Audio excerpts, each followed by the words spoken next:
साथ रमज़ान स्पेशल तरबूज का शरबत इस्तेमाल करेंगे। इसकी तासीर बहुत ठंडी और मैदे स्टमक के लिए भी ये बहुत अच्छा है और हाजमे के लिए भी अच्छा है।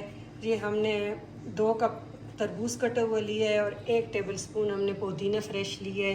ये हम जूसर के जग में ऐड करेंगे। ये हमने सारा ऐड कर लिया।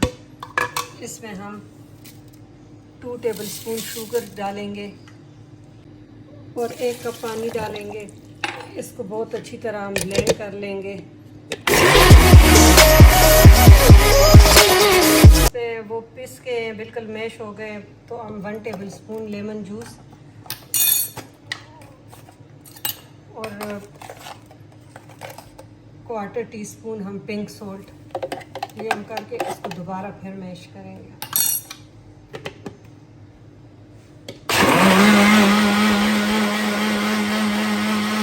को दुबाला करने के लिए हम 1 टेबल स्पून इसमें डालेंगे रूह अफ़ज़ा या जामे शीरी, दोनों आप जो घर में यूज़ करते हैं वो। फिर अब इसको हम छान लेंगे एक स्ट्रेनर के ज़रिए। जो इसमें बीज होते हैं, थोड़ा सा रेशा होता है पुदीने का और पल्प होता है, वो रह जाएगा। ये ज़रूर आप अफ्तारी के टाइम बनाएं, बहुत जल्दी बनता है और बहुत हेल्दी होता है। अब हम 1 टेबल स्पून जो है जिया सीड हमने भिगो के रखे हुए थे, रात से हमारे घर पड़े ही रहते हैं, वो हमने इसमें ऐड कर दिए। बेसिल सीड भी ऐड कर सकते हो, जिया सीड भी, दोनों की तासीर एक ही है।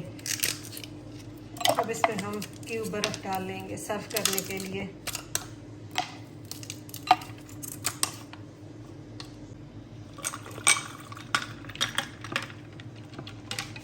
अब हम गार्निश कर लेंगे मिंट के चंद लीव्स से। ये हमारा रेडी है तरबूज का शरबत वाटरमेलन कोला। अगर आपको हमारी वीडियो इस मौके पे अच्छी लगे तो प्लीज़ सब्सक्राइब करें हमारे चैनल को और वीडियो को लाइक कर दिया करें और आप कमेंट में शेयर करें अपने कमेंट्स के क्या आपको चाहिए, तो हम वो चीज़ आपके फरमाइश पे इंशाल्लाह बनाएंगे। तो प्लीज़ हमारा चैनल सब्सक्राइब करें, थम्स अप दें। Thank you for watching.